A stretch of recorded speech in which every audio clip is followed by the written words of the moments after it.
not bow down. Let my people go. We will not bow down. Let my people go.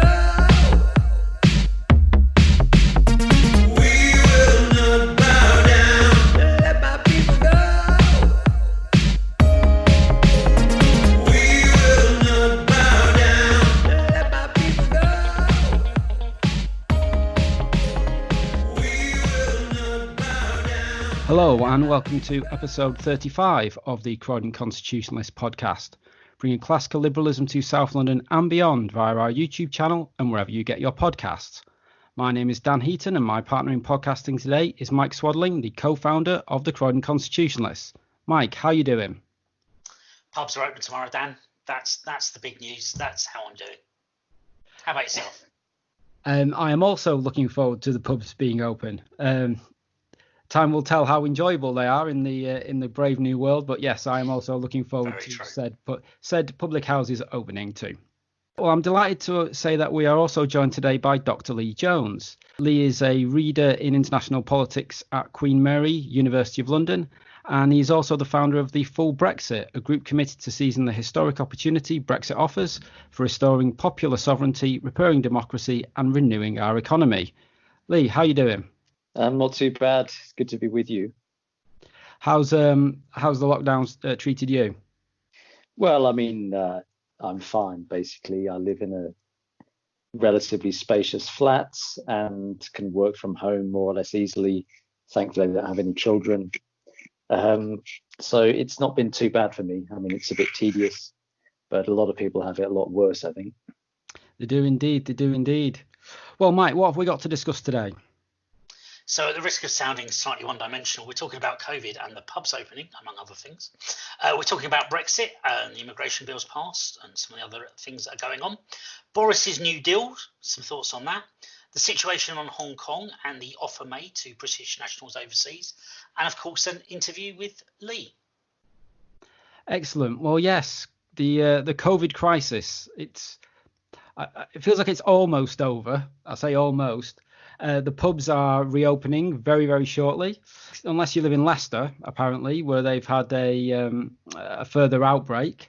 It looks as if you're going to have to register, though, Mike, when you go into this pub. How do you feel about that?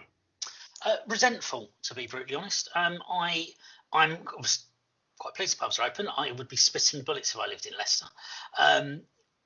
But the idea that you have to register in a British democracy, having to show your papers to go about law-abiding activity, I think is pretty appalling. There's a Yes Minister clip where they talk about, the French were the Germans were like an ID card, the French will ignore it. Only the British will resent it. And I think that will come to be true here, and a bit of an own goal by the government. Yeah, well, time will tell. We're going to have some social distancing in the pubs and use apps apparently to order a beer. Lee, what's your take on this? Well, I think it's a cultural problem, as Mike says. I think people here will probably resent this kind of registration thing. I think it's quite a small sacrifice in the name of disease containment. It's better that the pubs reopen and people take precautions and sign these registers, then the pub stays shut and social life becomes even more atomized and people stay stuck in their homes and their well-being and mental health deteriorate even further. So it's about trade-offs in the end. I think the kind of broader news is that the number of cases, the number of deaths continues to decline, even as the R rate is plateauing, although there's some reports saying that the R rate might have gone above 1 in London. So we could be headed for a local lockdown ourselves if we're not careful. It seems to me that, broadly speaking, the government hasn't handled this whole situation very well at all. And it's clear that COVID is a disease that really afflicts only particular parts of the population, and a strategy that protected them, shielded them, and allowed the rest of us to more or less get on with our lives would be preferable for the future.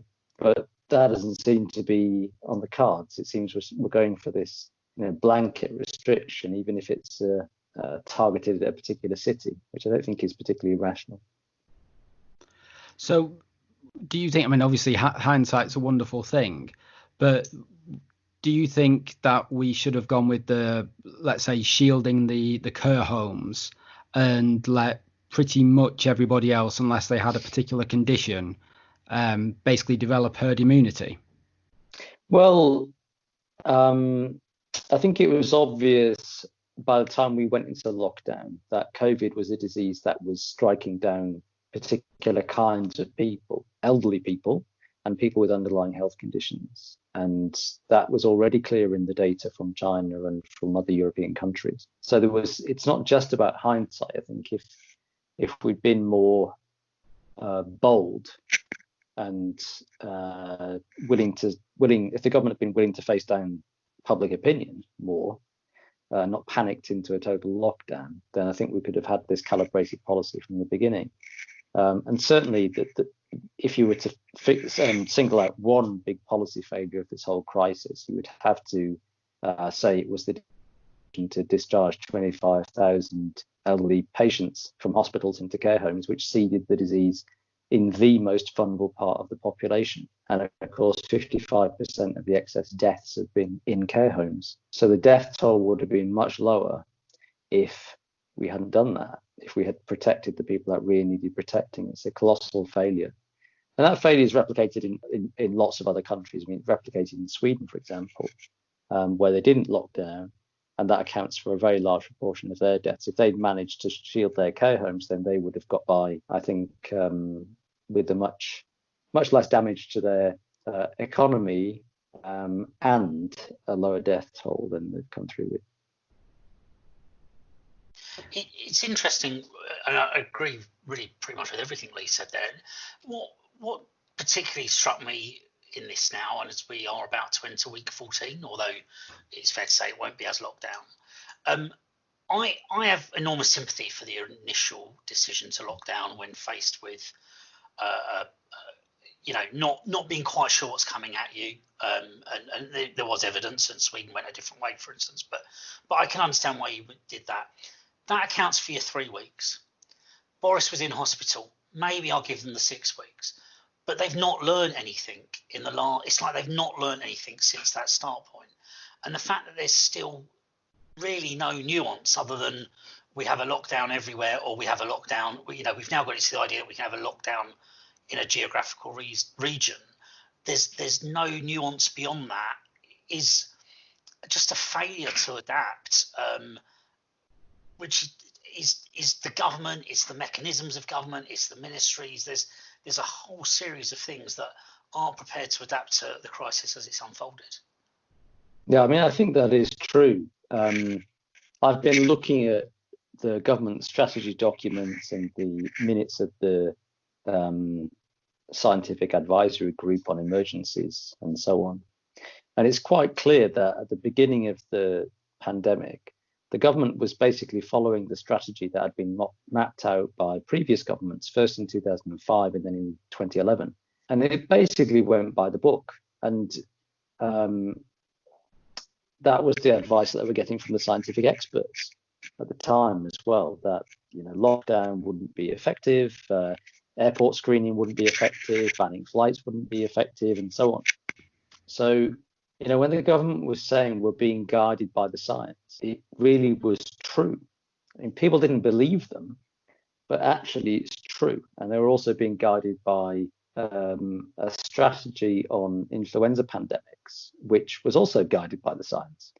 So that's really interesting. And then they abandoned that when they were confronted by sustained public pressure in the face of lockdowns in other countries. And then that Imperial College modelling that showed there would be half a million deaths if the strategy didn't change, and they panicked. And so from then on, they've had to innovate. They've had to make up policy on the hoof, and they've had to create capacities from scratch. So we didn't have a testing system.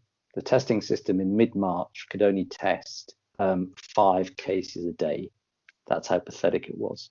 We didn't have a robust PPE stockpile. don't have a manufacturing system. We don't have an app. We don't have a track and trace system. Even now, these things are not operational because they weren't there to begin with.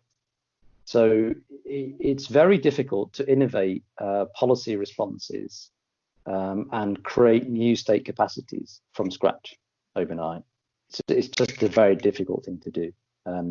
And the real question people should be asking is why the state was so unprepared for this, despite the fact that it has ostensibly been preparing for it since 2005, right? So this is the first time that there was a national influenza pandemic strategy. Pandemics have been securitized. They're identified as a tier 1 security threat in the national security strategy and so on. 2016, the systems were all tested in a kind of war game exercise called Exercise Cygnus. Massive failures and shortcomings were revealed and nothing was done. So the real question is not really why a state cannot innovate on the hoof, because that's, I think, very difficult for states to do in general, but why we were so badly prepared. And that gets you into the politics and economics of the last 20, 30 years, really. It goes right back. It doesn't go back to the decision made in February or Boris Johnson being this, that, or the other. I mean, maybe somebody else could have led the government more effectively, but they'd still be overseeing a government that fundamentally wasn't ready and doesn't have the capacities to cope with the current situation.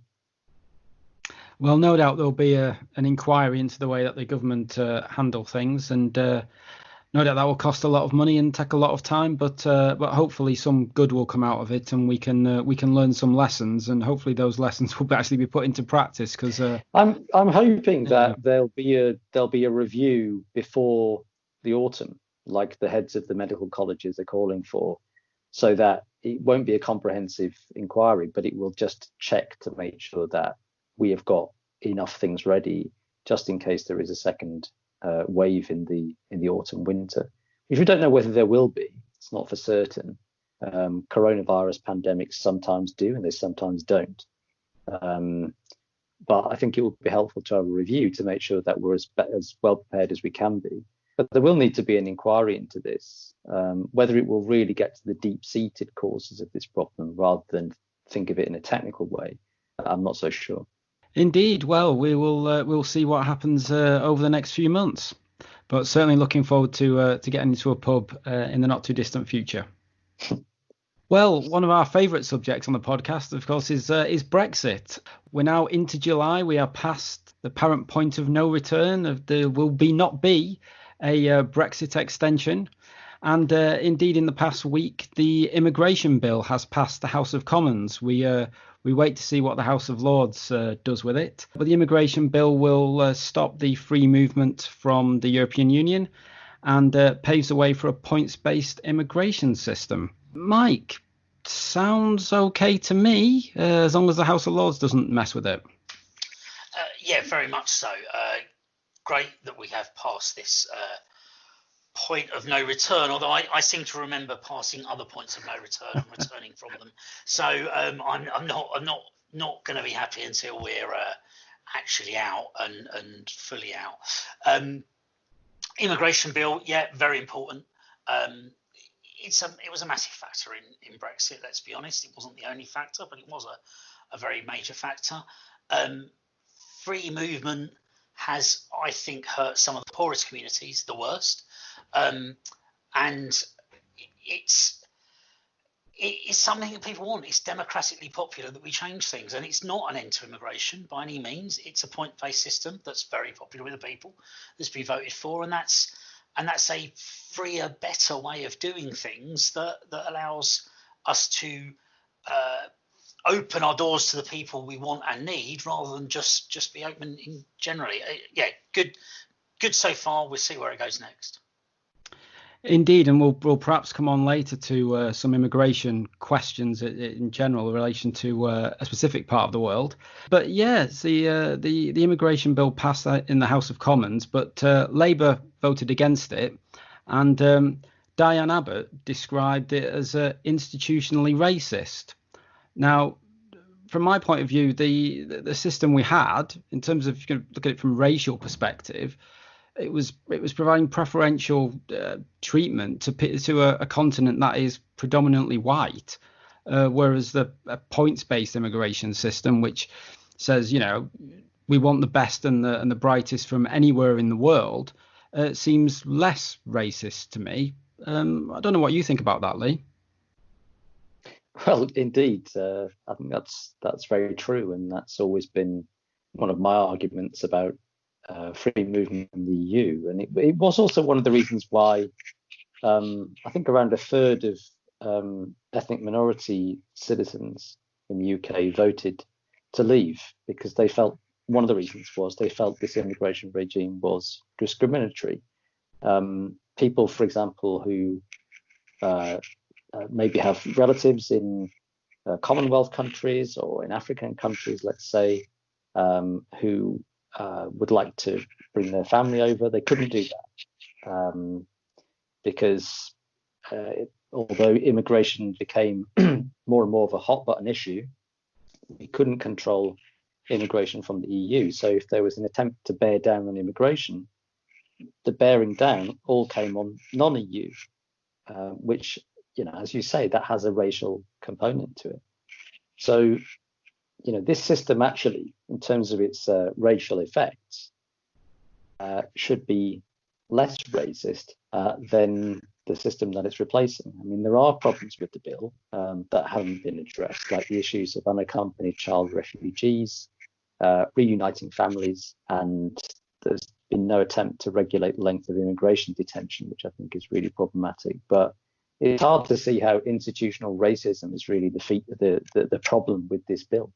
Indeed, and we'll see whether or not immigration as a whole comes down once it's implemented. But at least it does give us an element of control, but also with some level of flexibility to help our economy and our country, and perhaps, as I said, we'll may perhaps talk about later, help some people who share our ideals in the future. I would have thought that immigration could actually rise in the short to medium term with the points-based system, because the country has become dependent on immigration to fill important skills gaps in the economy, both at the low end in terms of low skill kind of service work, farming and so on, and at the high end, doctors, IT technicians, engineers and so on. Because it's just been cheaper to basically import those people and displace the costs of training and educating them onto other countries, including in some cases developing countries like nurses from the Philippines or doctors from Pakistan. So you can't just turn that off overnight with a points-based system, because you then will suffer real economic problems at home. You have to build up the systems to train and educate people, which have been run down over time. So we've seen massive cuts in adult education. It's been cut 2/3 since 2010. And employers' training budgets have also decreased. And so we have some of the poorest training outcomes in the whole of Europe. So you can't just switch it off on the supply side and not expect the demand side to just adjust. And you have to build all these systems in a very joined up strategic way. And that simply hasn't been done yet. So I think immigration, I think, will persist at relatively high levels until those bigger structural problems are fixed. I think that's very much right. And I remember a booklet by some years ago I see doing the rounds. I can't think what it was called, but it was making the point that we don't train as many nurses as we employ each year in the NHS. Now, it strikes me that would be a relatively easy thing to fix. That if the government knows they need, and I'm going to call it 10,000, I have no idea what the number was, 10,000 nurses, then you make sure, and I would say ideally, you have 15,000 nursing provision places, and frankly, the 5,000 that don't make the grade, find something else to do, and that would seem to me like a fairly ideal outcome. But we actually train fewer, so you have to bring people in. What's perhaps most importantly, I think, out of a points-based system is that sense of control. Is that whilst the amount of immigration might stay the same or even go up, the feelings of the populace about immigration will reduce as a concern, because we have control over it and sense of ownership. And I think that's going to be a really positive thing out of this change in this bill once it becomes law. Yeah, I think that's true. And also there'll be political pressure on politicians to solve the underlying weaknesses in training and education, which there won't be when there's a steady supply of unlimited immigration from the continent. So I agree with you. It's better, even if nothing changes, it's better that there's a sense of democratic ownership and control rather than having policy foisted on you with no control whatsoever. But it also refocuses attention where it ought to be, which is on failures in domestic governance, effectively. And they will, when politicians now have to account for the fact that there are sustained high levels of immigration, they'll have to explain why, and then they'll come under pressure to solve the underlying problems, which wouldn't happen if there was just a fixed policy they couldn't do anything about, as we saw over the last 10 years. Some accountability and removing some excuses from some politicians there. Sounds splendid at long last. Well, Boris Johnson is sounding a little bit like FDR at the moment with his New Deal, as he's describing it, or perhaps sounding a bit like Tony Blair, depending on your viewpoint. He's going to build, apparently, talking about an infrastructure revolution. Lots of spending on hospitals, schools, bridges, roads.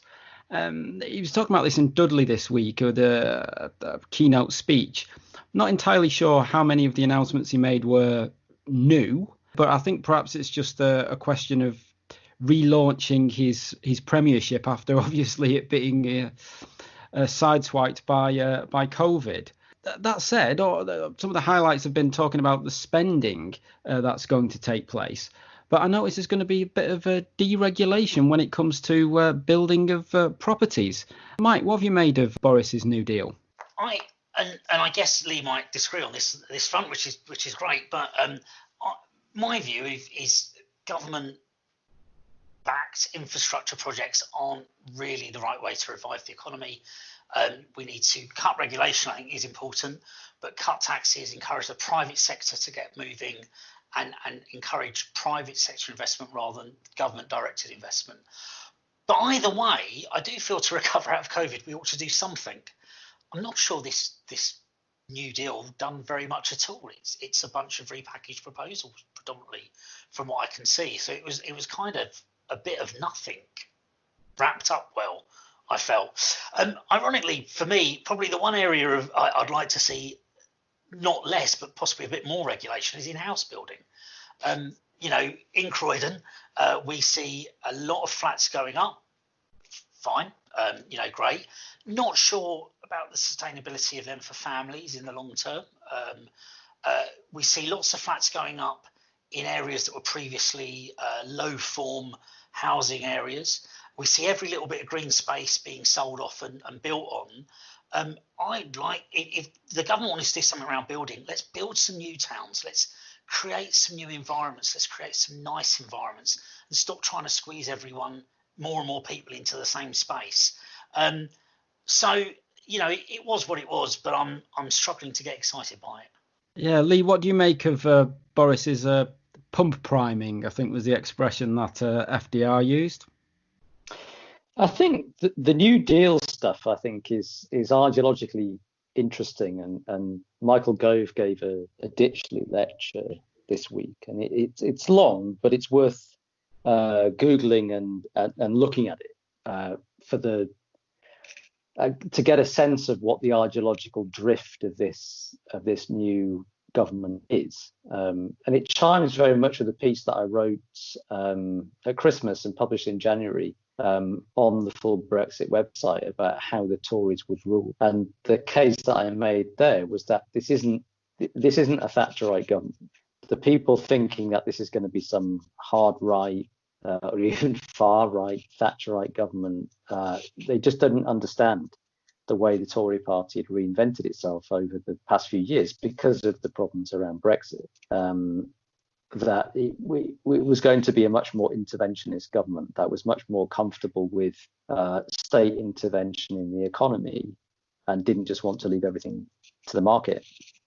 But there were lots of contradictions in that approach. The state is very unused to engaging in planning and intervening in the market.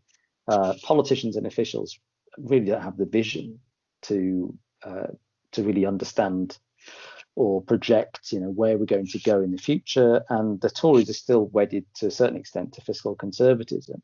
And I think you saw all those problems in the speech this week with the so-called New Deal announcement. I mean, the spending commitments only amount to £5 billion.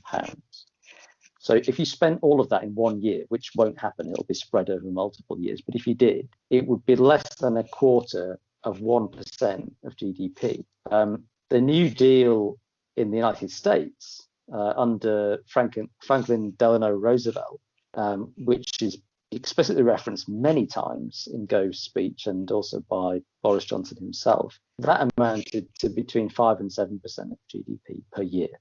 So this announcement is simply not big enough to make very much difference. It's a drop in the ocean. So you've got £1.5 billion for hospital repairs, but there's a backlog of £6.5 billion thanks to austerity. Road and rail projects only 100 million this year. So and that's not new money. So it's not enough. And it's not really a new deal. It's just sort of trying to make good some of the damage done by 10 years of pointless public sector austerity. On housing, I also think that tinkering with the planning system is not going to solve the housing crisis. If you look between 2011 and 2016, there were 280,000 homes that weren't built despite having planning permission. And so you have to ask why. Instead of trying to deregulate the planning system, you have to say, why are we giving planning permission when the homes don't get built? And the issue there is about the domination of a small handful of big developers who bank land and then drip feed housing supply onto the market in order to maximize their profit. And restrictions on greenfield development, including the green belt. So this is where I would agree with Mike that we need to stop trying to squeeze tiny flats onto every brownfield site we can find, around the back of the supermarket, and start thinking about expanding into new dormer settlements, maybe outside of big cities like London, and new towns and cities. But we have a problem of poor infrastructure links to those areas, and that's where infrastructure is important.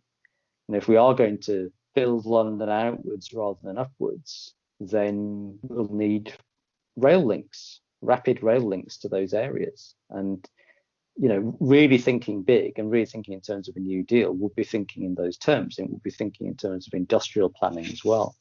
The kind of specific tinkering that they're talking about, like making it easier to convert office buildings into housing, for example, that will certainly have more units of housing come onto the market, but it'll only intensify existing problems of overcrowding and cramped accommodation. Because when you do that, and you can see some of these projects in Croydon, when you convert an office building into housing, you can skirt around existing planning requirements on the quality of that accommodation. So, for example, you might not have any natural light in a room, and the rooms might be smaller than the minimum sizes specified in normal planning regulations would be. So you get flats, but you get really pokey, tiny flats. And we have the smallest houses in the developed world, the smallest flats in the developed world as it is.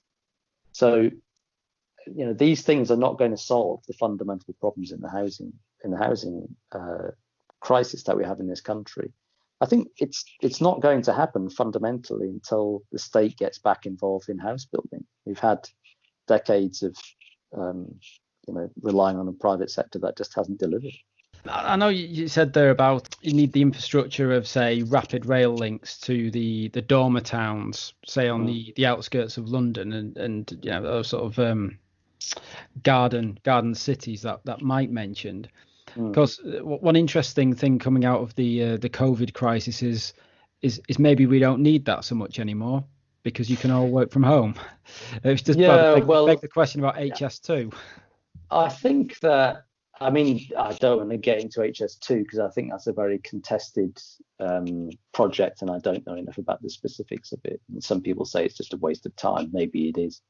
But I suspect some of that is just sheer NIMBYism and lack of imagination. In terms of commuting, I mean, I think so. We've tried this before. The idea that telecommuting was the future is not a new idea. This has been around since the 1980s, and a number of companies have tried it and then they've abandoned it because what they find is that productivity falls over time, and in particular, creativity falls over time. So it might work okay in some sectors, but in sectors that rely on, people working together, being able to discuss informal conversations, sit and work things out, it can be quite difficult, I think. And it's okay in a crisis and kind of getting through it. But I think some kind of mixed economy is probably where we will go, is that people will be working at home some days a week and going in some days a week, because there is a necessity, I think, of bringing people together. And that's what experiments around this have found in the past. I think the reason why some people think, oh, it's great to be working at home is partly because, okay, they're in jobs that allow you to do that, kind of middle class, white collar professions. Maybe they don't have children, right? Because if you're trying to work while you've got kids at home, I think most people are finding that an absolute nightmare. But also because commuting is such a nightmare, right? I live in Croydon, but my university is in Mile End in East London. It's about 13 miles. It's not that very far, really, but it takes me an hour and a quarter to get there. It's just so slow. And, it's cramped and it's sweaty and it's expensive. If commuting was fast, clean, cheap, people wouldn't mind commuting so much. The problem is the poor infrastructure. It's not so much the commute as what is actually involved in the commute, and the sheer length of it, the fact that you're traveling maybe 2-3 hours a day just to go to work and getting home exhausted. But it doesn't have to be like that. If we built livable cities and affordable accommodation near where people needed to work, then this wouldn't be so much of an issue. Moving on, there have been some developments in a story that we talked about a couple of podcasts ago in relation to Hong Kong. The Chinese government has now released its new national security law, which brings in restrictions on criticism of the Chinese government. There's going to be mainland operatives located in Hong Kong, and they are going to be, it seems, above Hong Kong law. The presumption that you get bail is going to be removed, and there's going to be no time limit on how long you can be held without charge. Naturally, this has caused much concern in Hong Kong, and the British government has decided that the almost 3 million British nationals overseas who are located in Hong Kong are going to be given the pathway to British or full British citizenship. They're going to be allowed to come here with limited leave to remain for 5 years. And then after 5 years, they'll get settled status, and then they can start the path towards citizenship. And there's going to be no quotas at all on the numbers. So as obviously we talked about previously, the issue there, we've got, we're going to take back control of immigration, but we're potentially opening the doors to up to 3 million people there. Notwithstanding that, it does seem like the right thing to do to me, Mike. What do you think? Yes, very much so. I mean, we've spoken about this in the past. I think it is the right thing to do. I think we owe a duty to the people of Hong Kong, and it's right that we open our doors to it. It is going to be very challenging. I don't think 3 million people would come over here, but if you are talking what could potentially be some hundreds of thousands in quite a short space of time, we have to prepare for that, and we have to, as Lee's talked about in other reasons, but put some infrastructure in place, particularly as the timing of that is likely to be, we've just come out of a period of lockdown, we still have some social distancing, unemployment's rapidly rising, we have a loss of division at the moment through the Black Lives Matter and sort of the counter to it, demonstrations and events that have been going on. To insert a large band of people into that, I think it's not going to be easy, but it doesn't stop it being the right thing to do, and it's good that we're making that move. Lee, what's your take on the situation in Hong Kong? Well, it's basically the end of what has been called the one country, two systems approach. When China took back Hong Kong had special protected status. It had its own autonomous judicial system and sort of quasi-autonomous foreign policy and so on. And basically, the measures that you've described basically just mean Hong Kong is now simply part of China. It's just another Chinese city. It just basically allows Beijing to do what it likes. So that is the end of the Hong Kong model. And it's been coming for quite a while, I suppose. It's part of a wider clampdown on dissent in Chinese society under Xi Jinping. And, it's very sad for the people of Hong Kong, I think. It's always sad to see a population passing from, a situation of greater freedom into less freedom. It was one of the problems with the handover in the first place. But then, British colonialism, we didn't develop democratic self-rule in Hong Kong either. When we handed it over, it wasn't democratic. We hadn't democratized it. So we have our own fault there. And I agree with Mike that we have a moral obligation now. I mean, not granting citizenship to the residents of Hong Kong was part of the deal that was struck with the Chinese government to hand back Hong Kong. For them, it was a deal breaker. But in exchange, the Chinese said, we will maintain Hong Kong's semi-autonomy. Now, they've broken their side of the bargain. And, Britain has a moral obligation to respond to that, I think. I agree with Mike that it won't be, 3 or even 5 million, or the numbers being banded about. It won't be that many people. The numbers could be quite substantial over time, that's true. But it's not like, come here and get citizenship from day one. It really is requiring people to come here, live here for 5 years, in order to build up the length of residency required to apply for citizenship, basically like anybody else that would come here and want citizenship. It's not a fast track route.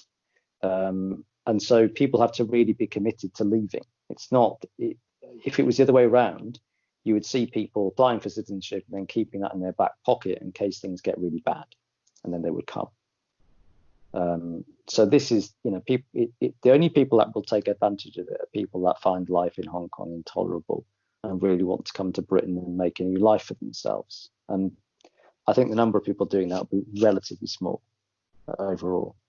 And it will mostly be people who are relatively wealthy and well educated, and that's the seedier side of this, is as to the motive as why not just the UK but other Western governments also looking at offering similar things. As one rather unpleasant Canadian immigration lawyer said, it's probably going to be the greatest human capital harvest in recent memory.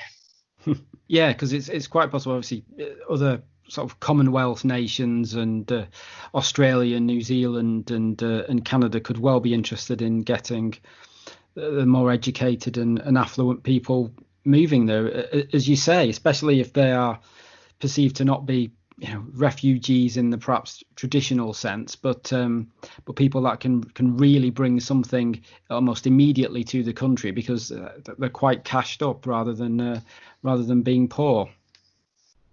I mean, to be fair, the people. This is one of the things a lot of people kind of get wrong about migration, is that migrants, whether they're economic migrants or refugees, tend to be better off on average, because if you're really dirt poor, you can't leave. You're stuck. You don't have any resources. You've got nothing to sell. You have no assets. You can't pay the people smugglers to get you out. You can't bribe the guards, etc., etc. So you tend to find that on average, refugees and economic migrants do actually come from better off situation, and sometimes they are highly skilled, but they don't have our qualifications. So you have doctors who end up being taxi drivers, for example.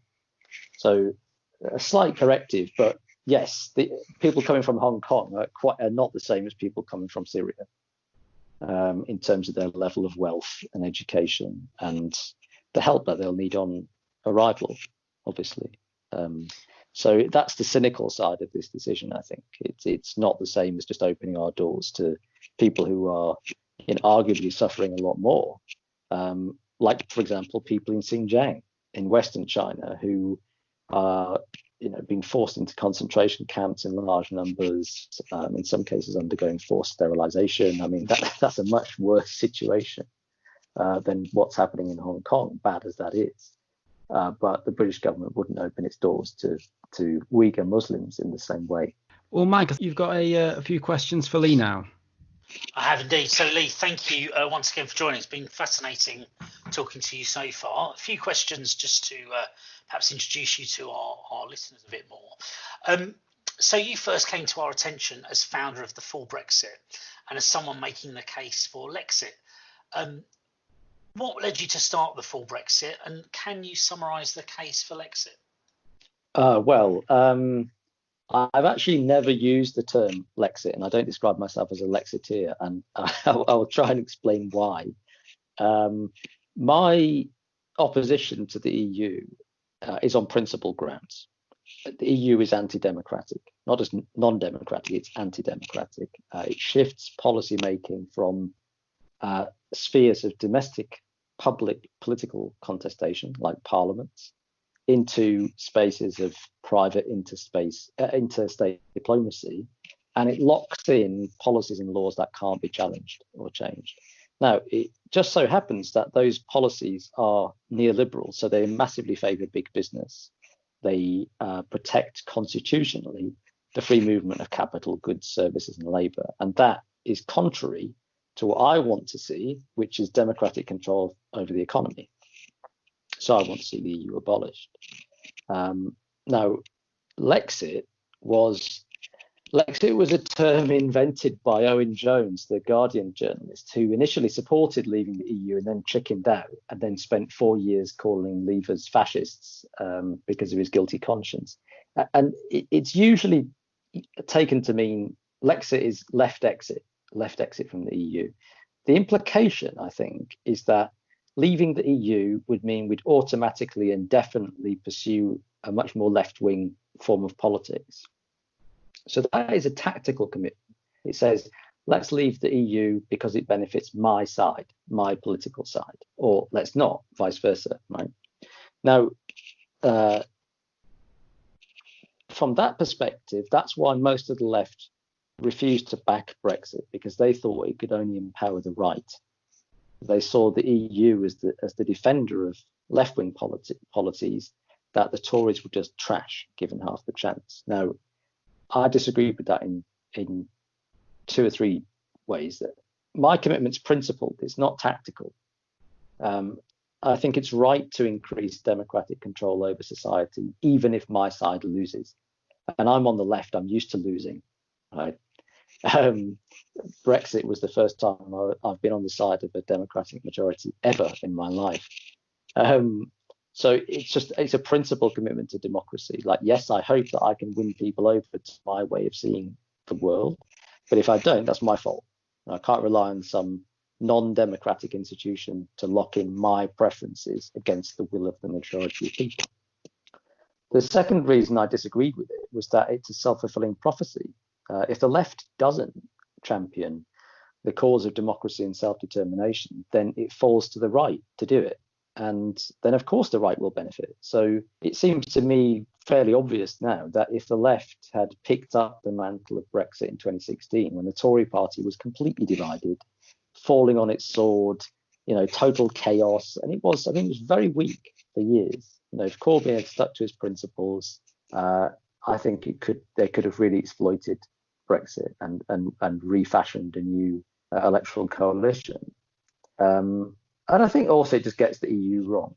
The EU doesn't lock in left-wing policies; actually, it locks in pro-market policies. So that's why I don't like Lexit. I think is because exiting the EU is not a panacea. It's not the magic bullet that solves all of our problems. Restoring national democracy is good in and of itself. It doesn't automatically or necessarily produce left-wing outcomes. Why would it? But it, to me, it facilitates the conditions where the left can rebuild. And the left was steadily being hollowed out inside the EU. So that's why I don't like that Lexit term. So sorry for that long. No, that's great. It's interesting, just very briefly, what you raised there in terms of if Corbyn had stuck to his principles, and it wouldn't have necessarily needed the Labour Party to be pro-Brexit. If they just split a bit more 50-50 or even 70-30 rather than 98-2 or whatever it really ended up being, the difference that would have made at the last election if there was a bunch of red wall seats who felt they could vote for a Labour MP. I'm not saying they'd have won, but they might have been in with a shout at power at some point soon. But interesting perspective there. So touched upon already, work at university. You're listed as a reader in international politics. For those of us not so familiar with higher education, what does that entail, and what's your role there? Oh well, reader is just an academic rank. It's the academic rank just below professor. So it means that I'm a relatively senior academic, and I do teaching and research and a lot of bureaucracy. That makes sense. And you look after politics at the university. What's the sort of topics you cover there? So in terms of my teaching, I teach international relations theory and Southeast Asian politics, and a course that I call Politics at the End of History. So I teach quite broadly, and my research is mostly on Southeast Asia and China, which you might think, what the hell has that got to do with Brexit? But the link is that my research has always been interested in questions of sovereignty, the state, power, governance, the big questions in politics: who rules, for whose benefit, and how is the state organized, and who really calls the shots. And so it's through that kind of study of sovereignty and how the state is organized and how transnational governance works and that kind of stuff that I came to an anti-EU position in the first place. And that was, about 15 years ago. But that came out of my academic research and political discussion. So it's a long-standing commitment. It wasn't just something that I decided during the referendum. No, indeed. That's great. So for those of us outside universities, we often hear reports of them as being fairly anti-Brexit, fairly anti-free speech, very woke, and not necessarily all that focused on education. Can you set us straight, or is some of that right? So I think there is some truth in that, unfortunately, but I do think that some of the tabloid coverage of this is a bit simplistic. So I think it's not really very fair to say universities aren't focused on education. I mean, most of what we do is about educating young people, and a lot of good education does happen in universities. But what did you say? Anti-Brexit, anti-free speech, and woke. Woke, yes. Yeah. So on anti-Brexit, that is obviously true. Universities as institutions campaigned openly for Remain, and the surveys suggest that 90% of academics voted for Remain, and academics are a core part of the bitterest and most anti-democratic opposition to Brexit. And one of the reasons why we founded the Full Brexit, and most of us are academics, some of us are think tankers, journalists, and so on, but there weren't very many of us that campaigned openly for leave, and we got a lot of stick for it. And by 2018, we felt that it was really time to stand up openly with the majority of people who had voted to leave, and also with people who had voted to remain but were committed to democracy, because it was clear that anti-democratic forces were really gathering head of steam. And so we felt it was important to just say, firstly, to sort of put forward the left case for Brexit. Secondly, to say, no, it's not the case that, you know, all Brexiteers are stupid and all the clever people are, you know, pro-Remain. That required us to stick our heads above the parapet. So, you know, that's what we were trying to do with the full Brexit. On free speech, I mean, again, I think universities are to an extent guilty as charged. I think, you know, the tabloids tend to play up the cases of trigger warnings and no platformings and so on. It's not like something that happens every single day. And at some institutions, it's much worse than others. It's much worse on elite campuses where this kind of middle class sort of identity politics, woke politics tends to be concentrated. But I think the restrictions on speech they're more cultural, really, and they're more sort of routinized. So, you know, there's surveys showing most institutions have policies that restrict freedom of speech in some way. And certainly the vast majority of student unions do. I mean, they're actually the most censorious, and student unions are, of course, independent of universities. We have to bear that in mind. But universities have gone down that route as well. And it's also the case that the government itself chills free speech on campus through the prevent duty. So there's a weird sort of mirroring actually here between the opponents of free speech on campus and those off, even though they seem to be opposed in the culture wars over this issue, the government attacking those woke academics and students, but the government itself has a similar view of language. This is what it boils down to, is that if you think language itself is dangerous, if you think it's harmful, if you think it's violent, if you think that people are not rational enough to hear controversial ideas and make their own mind up about it, then you will be worried about having certain people on campus. And whether that's, you know, woke types trying to say there should be no, well, even Jermaine Greer or whoever, you know, whoever might harm our students, they can't be on campus. Or it's the government saying, you know, we don't want potentially, you know, extremists coming onto campus and talking to students. The view with both is that students are fairly witless and weak. You know, that if they hear something they don't like, then they'll crawl into a corner and die, or they'll run off and join ISIS or something. I mean, it's ridiculous. It's a really degraded view of young people, and it's a vastly exaggerated understanding of the power of language as well. So unfortunately, there isn't really very much of a principled commitment to freedom of speech on university campuses. It's a major problem, and I think we're quite likely to see government intervention around this at some point, but they'll never be taken seriously as being committed on grounds of principle rather than prosecuting culture war until they also wind back prevent. And then on the woke point, I think, again, I mean, I think this is a huge problem. I have to say, it really is a big problem, and it's one that I struggle with a lot, professionally, personally, and politically. But I think it's worth emphasizing that woke students and woke academics are a minority on all university campuses, bar a few specialist institutions. And that's because this way of thinking about the world, which is very much influenced by critical race theory and intersectionality, this is very heavily concentrated in the humanities and the softer social sciences.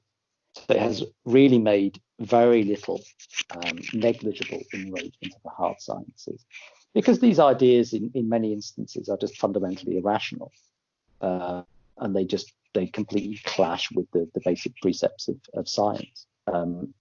Whereas in the humanities and social sciences, there is no normal science. There's no settled way of understanding the world and of gaining knowledge about the world. And so that's where these theories and ideas can take hold. But even there, it's not a majority of people. It's a very vocal minority who cow others into submission. And some people are just too scared to say anything. And then there's this, I think probably the bulk of people are this sort of wishy-washy, sort of centre-left, liberal, woolly types who are sort of sympathetic to the basic cause of social justice, and they don't think that what is going on is harmful, and so they're willing to tolerate it. And people obviously are worried about appearing sexist or racist or transphobic if they challenge any of this. And so it's a very powerful sort of manipulative ideology. Actually, it makes it quite hard to speak up against it. So it is a substantial problem, in my view, because it's contrary to the project of a university. University should be a space where academic freedom is the core value. It should override all other considerations, including questions of equality, diversity, and inclusion, for example, which for them are the lodestones. It's the thing that defines the university's mission, is a space where you should be able to think, write, teach freely and explore controversial ideas that maybe nowhere else in society you can do it, right? Because think tanks can't do it. They have to get donations. They're politically constrained. Schools can't do it. They don't have academic freedom. Businesses are only going to pursue ideas that are profitable. So where are you going to get the really free thinking, the really controversial ideas about, really pushing the boundaries of what we think and what we accept in society? And how are you going to find out what is true and what is false without a robust battle of ideas in a free context? So that's what university requires. And I would say that at the moment, a lot of university campuses are becoming very conformist places. And this sort of the rise of this kind of woke tyranny, for want of a better word, is a big part of it. That it's regulating speech. It's trying to regulate the content of curricula by saying certain people should be on it and certain people should be off. And it's creating an environment where people are afraid to talk about certain things. No, excellent. Thank you very much for that.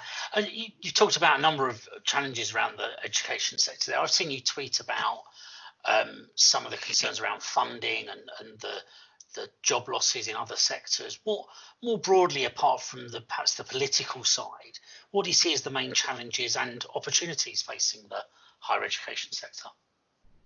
The UK higher education sector at the moment is in a really severe financial crisis because of the COVID pandemic. So universities stand to lose an estimated £2.5 billion due to fewer students coming, particularly from overseas. And the government has announced some assistance, but it's very small and partial. And therefore, it's quite likely that there will be very, very large scale job losses. Some departments could close down. Some institutions could even go bankrupt. So there is a very immediate pressing crisis that the government is really not addressing in any way at the moment. But my view is that the pandemic really has exposed problems more than it has created them. So the question we have to ask ourselves is a bit like, why has the government not had a better policy on COVID? The question is, why was it not prepared? And the same for this. Why is the university sector so exposed to a one-off downturn in international student enrolment? And that gets you into bigger questions about the marketization of higher education, the fact that it's been forced to go, it's forced to look for as much money as it can find from wherever it can get it, basically. And that could be dodgy donations from a Libyan dictator's son, and it could be, shed loads of undergraduates from China, let's say. It could be anything. So there's this kind of money grabbing orientation of universities because they can't bank on sustainable public funding. So they've been forced to become like businesses. So that's one problem, is marketization, that you have universities being forced to behave like businesses, competing in a marketplace with each other for students. And an associated problem alongside that is massification, that there are just too many students going to university and there are too many universities. So in an ideal situation, you would have students competing with each other to get into good universities.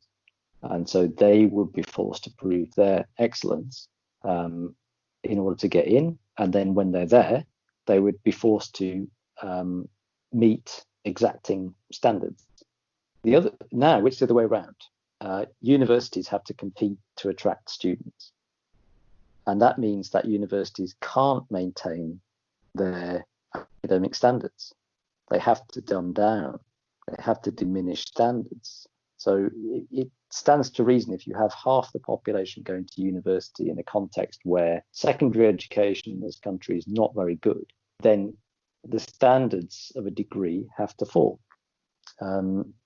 Otherwise, you don't get enough bums on seats and you don't get enough money coming through the door, because your institution now depends not on grants from the Department for Education, but on the amount of students that turn up on your campus and pay fees.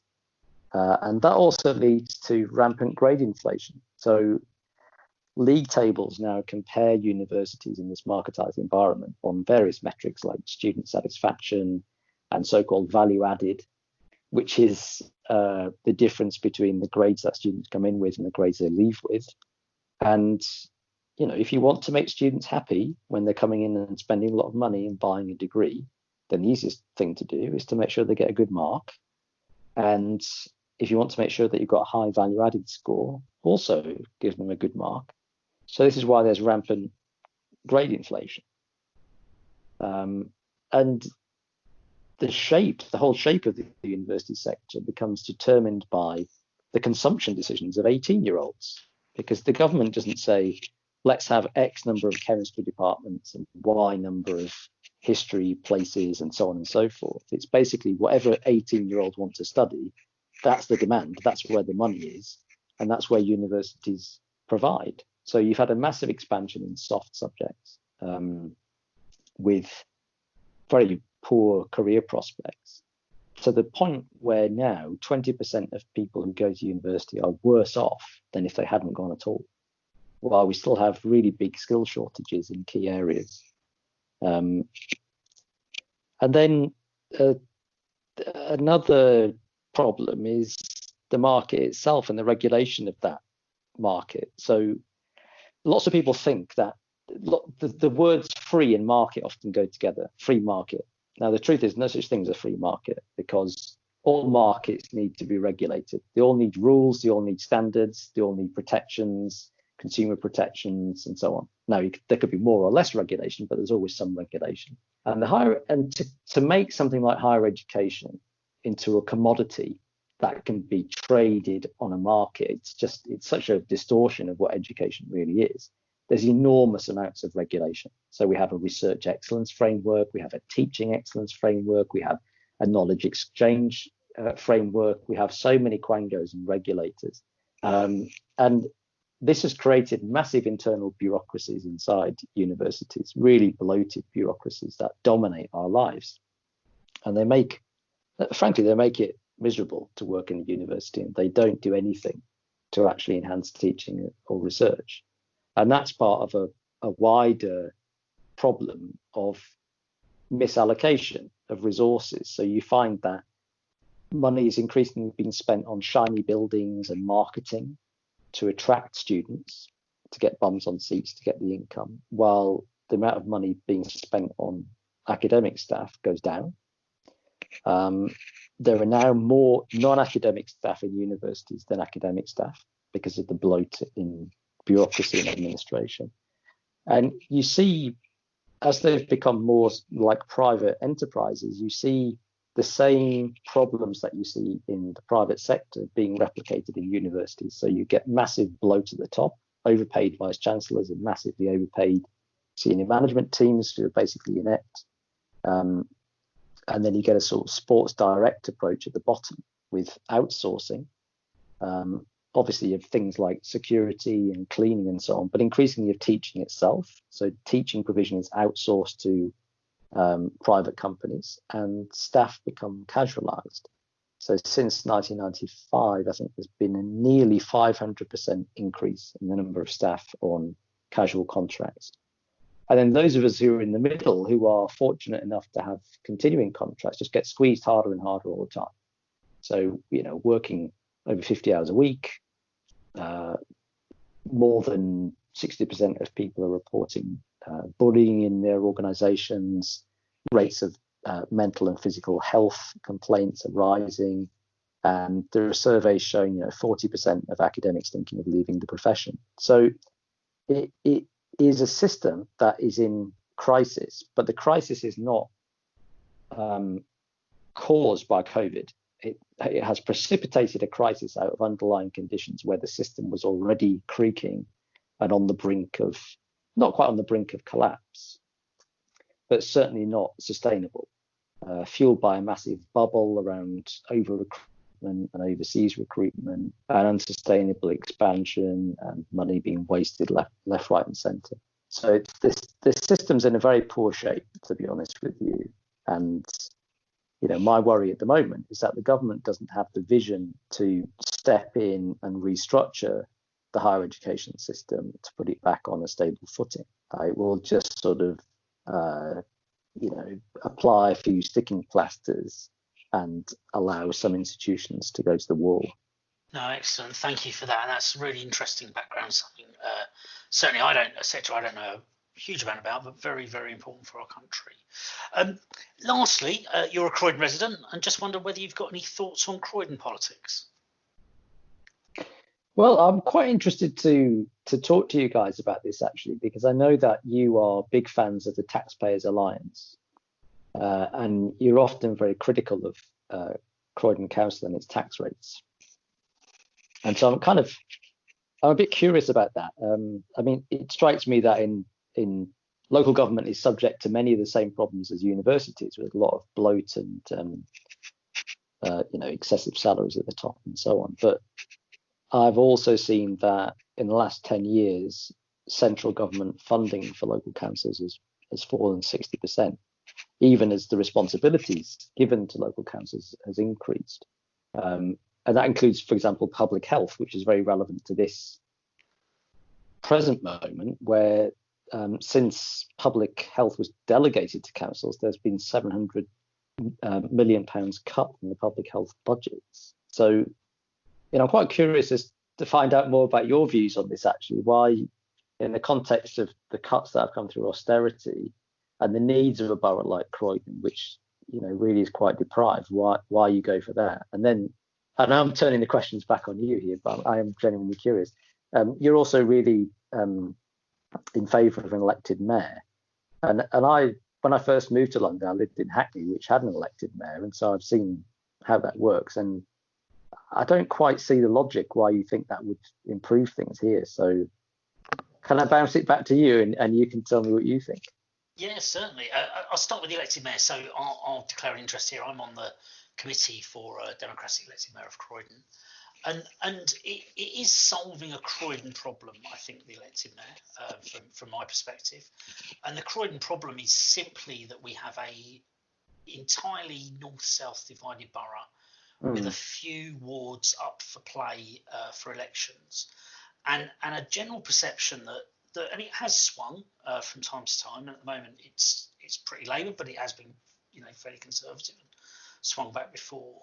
That all the Conservatives in the south kind of don't have the focus or frankly the desire to get involved in the north when they're involved, and all the Labour people in the north don't have the focus or the desire to get involved in the south of the borough. And there's a lack of sense of anyone governing the whole borough. even when they're in charge.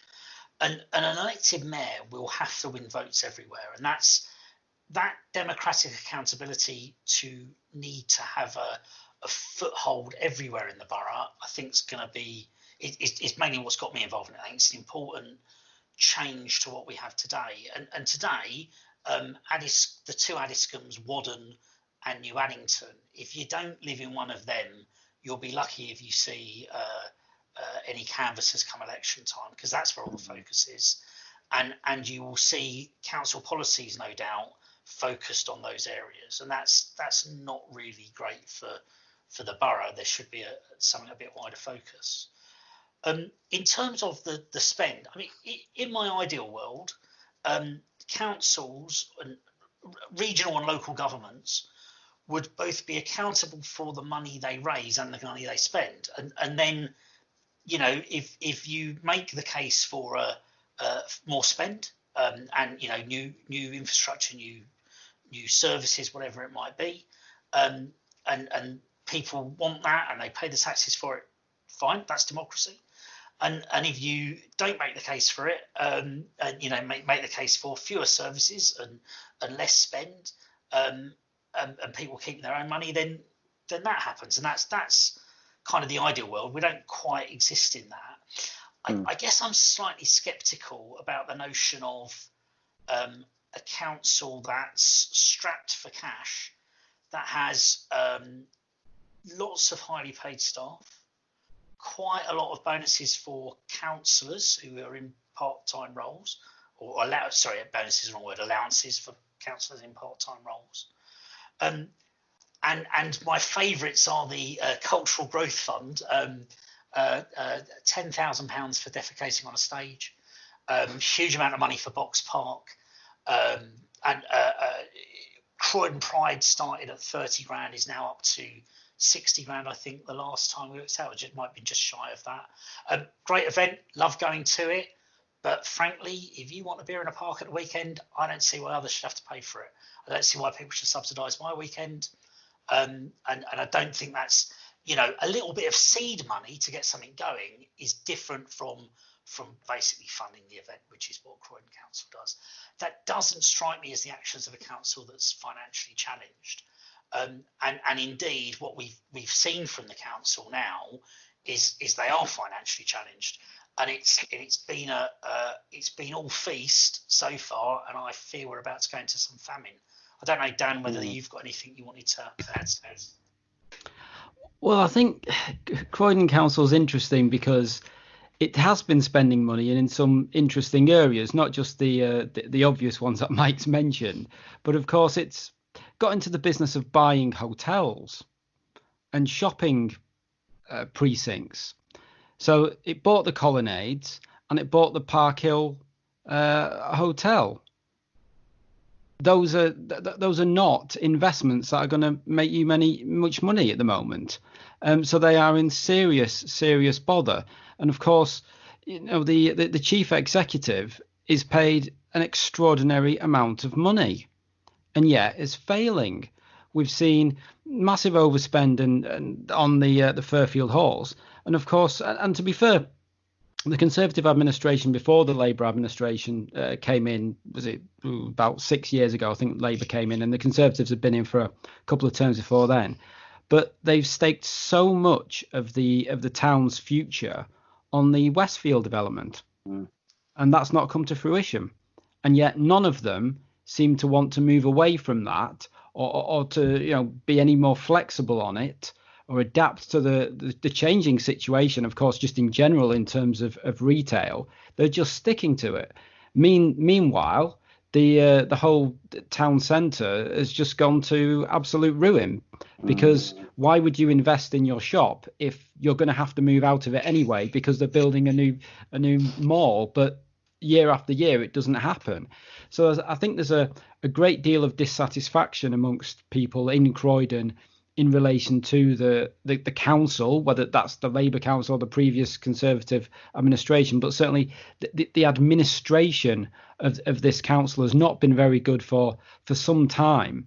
And I think looking at the sort of the elected mayor, I don't think it's a panacea by any stretch of the imagination. We've seen some good examples and we've seen some bad examples in other places, but really it's a question of putting somebody up there and saying, right, you are now accountable for what's going on in this town, because most people would probably know, if they're any good, who the elected mayor of Croydon was. Not many people know who the leader of Croydon Council is. I mean, that's really interesting. Thanks for explaining. But I guess, I mean, and I don't disagree with anything that you've said, really. I've lived in Croydon now for 4 or 5 years, and my partner bought a flat here, and that was 5 years ago, new build off plan, one of those. And of course, one of the big sells then was, Westfield's going to open, next year. It's going to start building next year. And of course, I don't think it's ever going to come at this rate. So yeah, I think there are a lot of problems. I just wonder whether, changing the system from the current one to an elected mayor and that kind of thing would really solve the problem, because what you're talking about is a problem of accountability, that local people are dissatisfied, but they don't feel like their voices really count. And I think that's a problem in most local government areas. I think it's an endemic problem of local government where most people don't vote, turnout's really low, most people don't know who their councillor is, most people don't participate in the democratic process. And it is partly because local councils have been hollowed out, right? They don't have very many powers. This is an incredibly centralised country by the standards of democracies. Not always the case. I mean, it was Thatcher that abolished a lot of the powers of local government and centralised massively. But still, it's always been quite centralised.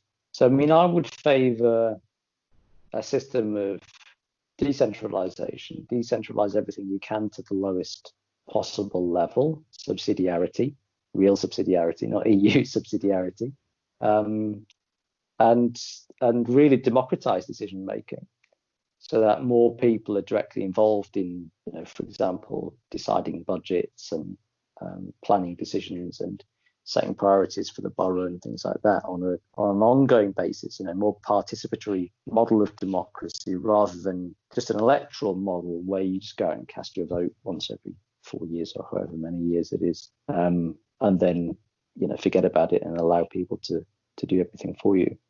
That's not working.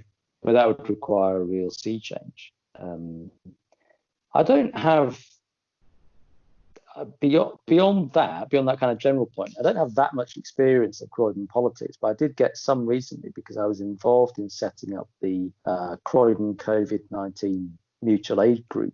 So when the pandemic hit, there's a lot of people in distress and couldn't get food and all that kind of stuff, and so these mutual aid groups set up to help people who were stuck. And through that, that was really my first contact with the local voluntary sector and also the council. And my experience was that we were quite fortunate in that the council wasn't hostile to us, because in some areas of London they were hostile to mutual aid groups, and we worked quite well with them and found them quite supportive. But I think there's a generalised problem in the current system we have, because people are not participating in local politics, that councillors don't have a very strong sense of their own authority, because they don't have really a very solid democratic mandate. They're only voted for by a few hundred people at a time because turnout is so low. So when they confront grassroots initiatives, I think they often are troubled by them, because they can claim to be an alternative voice representing the people. So one of the guys who was involved in the mutual aid group, he set up the Residents Association in New Addington, And a councillor threatened to sue him when he was saying that, to try to get him to stop. Now they have regular dialogue, but it's still quite a testy relationship. And likewise, we found that in council communications, they wanted to claim that they were doing everything and they were looking after everybody. And in fact, there was this whole voluntary system grinding away underneath, popping up from scratch, and really sort of picking up really vulnerable people that were falling through the very threadbare safety net that there is. And they didn't even want to point people in our direction. So, they have leaflets in that glossy magazine that goes into every letterbox in the borough that could have publicised us and what we were doing. We even set up a helpline, all kinds of stuff. And they never once publicised what we were doing. They never once directed people in our, pointing people in our direction, which was stupid because, we were doing stuff like, getting people's shopping and prescriptions and things like that, still are doing those things, which is not stuff that council staff, have got the time or resources to do. So that they should be happy with the division of labour. But you always get that sense with local councils that they're suspicious of grassroots initiatives from below. They're suspicious of anything they don't control locally. And from what I've heard in other London boroughs, I've seen reports of councillors actively sabotaging mutual aid groups, going on to the groups and then stirring up bother and dissuading people from working with them and this kind of thing, or working to take control of the groups because they can't stand anything they don't control directly. Sometimes it gets all caught up in kind of stupid left-wing factional politics as well. So that's my only quite limited experience of local politics. It's been interesting. It's been better than I imagined, and it's been a lot of work, but it's also been a real privilege to work with people in this borough, and it's been so much easier to organise alongside just regular working class people in Croydon than it has been to organise academics. I've been a trade union activist with my union UCU for a decade, and God, it's like herding cats. This was very smooth by comparison. And I think Croydon's one of the better councils, to be honest. But that doesn't necessarily mean that it's brilliant. No, it's good to get your perspective there. Not sure I agree with the last statement, but no, it's very good to get your perspective there. Well, It's good that they are working. Let me be clear. When I say they're one of the better ones, I don't mean that they're better in general, because clearly on some objective measures they're not. But in the experience of mutual aid organising, specifically with response to the pandemic, I found that they are better than some neighbouring councils, for example. Not as good as others, but at least they didn't try to actively sabotage us. No, look, it's great. And at a time like this, you would hope more than ever that people do come together. We're some weeks in now, but at the start of this, there was a lot of very legitimate concern, and it's great that people in Croydon have responded to that challenge. Well, thanks again, Lee. That's been great to talk to you. Really enjoyed dialogue with you. Indeed, yeah. Thanks for that, Lee. It was interesting to get your insights into higher education in particular. Well, Mike, we've got a couple of articles on our website that people might be interested in. Could you talk us through those? Yeah, certainly. So we've been through the pandemic, and we've seen lots of things happening, lots of runs on commodities, both for the bathroom and other areas of the house. We've had an economic piece, again written by Josh Ascoth, talking about price gouging, price controls and monopolies. He talks about some of the benefits of being able to raise prices to reflect demand, and how that's actually helped in things like some of the Amazon orders. Have a read of that. Really interesting, really relevant to what we've just been through. We asked, and you delivered, we asked for what people's views were on the House of Lords. Following on from Crispin Williams' piece, we've now had a piece from Jeremy Wraith talking about what he thinks of how we should reform the House of Lords. So that's on our website. Have a read through. If you're interested, write us a piece, drop us a line, let us know what you think. Absolutely. If you'd like to write for a website or have any stories you'd like us to cover, please do contact us.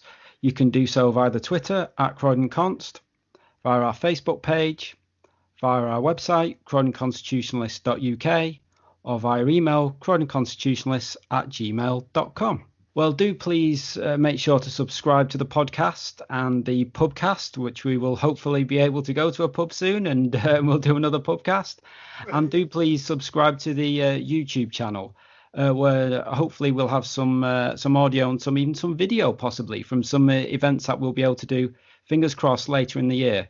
Do please like, share, and do please leave a review. It's always good to get feedback, and it helps other people to find the podcast. I'd like to thank Lee again for joining us. It's been a pleasure to talk to you. Thanks for having me.